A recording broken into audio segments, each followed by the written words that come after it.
Suffice it to say, there is plenty of blame to go around. Let's start with Berhalter. This team has shown little in the way of progress since the start of the 2026 cycle. When the last cycle ended, the pain points were a reliable starting striker and more overall creativity, especially in midfield. Berhalter was able to recruit a genuine No. 9 in Folarin Balogun, more on him later, and he engineered a rapprochement with Gio Reyna that seemed poised to address, at least in part, the creativity issue. The team's accumulated experience was expected to help in this area as well. Yet the team hasn't improved. The attack still seems way too reliant on Christian Pulisic to conjure up a moment of magic. The glaring lack of chance creation remains a huge issue, one that has been compounded by a lack of discipline and some suspect defending. And before someone points out that the US created 26 chances in its 3 games, 15 of those came against Bolivia, arguably the worst team in the tournament. By Berhalter's own admission, the US doesn't always bring the needed intensity, especially against higher-ranked opponents. Whatever message Berhalter is delivering on this issue isn't getting through. When that happens, it's time to look elsewhere. That said, the players bear plenty of responsibility as well. It wasn't Berhalter who failed to convert some wide-open opportunities against Bolivia. It wasn't him who got sent off against Panama or struggled to create scoring opportunities against Uruguay. The red card to Tim Weah marked a huge turning point in the tournament.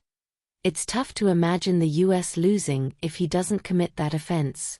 That said, there are simply too many US players who haven't moved themselves forward since the World Cup.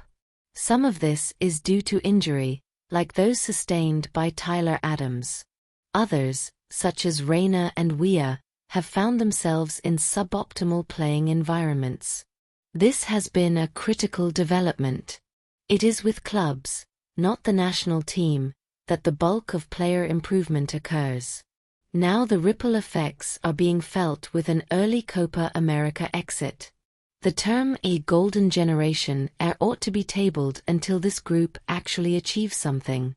The earliest that can happen is the next World Cup. Kasuf, that's a fine point about the so-called a golden generation, a Jeff, and the players have to own this performance, as you said. The tone of players post-game suggested as much. Tyler Adams talked about how he loves pressure, but all 11 guys have to be able to handle it.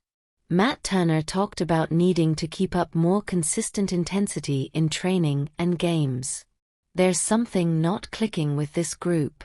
I hate rolling out the trope of a team lacking a fight.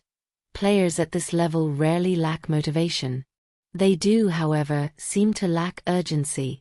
But do they just lack a clear direction? That's where Berhalter comes in.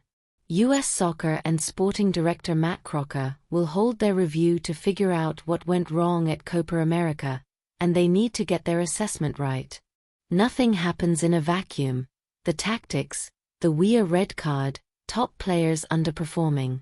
It's all related, but change is needed, and that will require Crocker to decide exactly what needs fixing.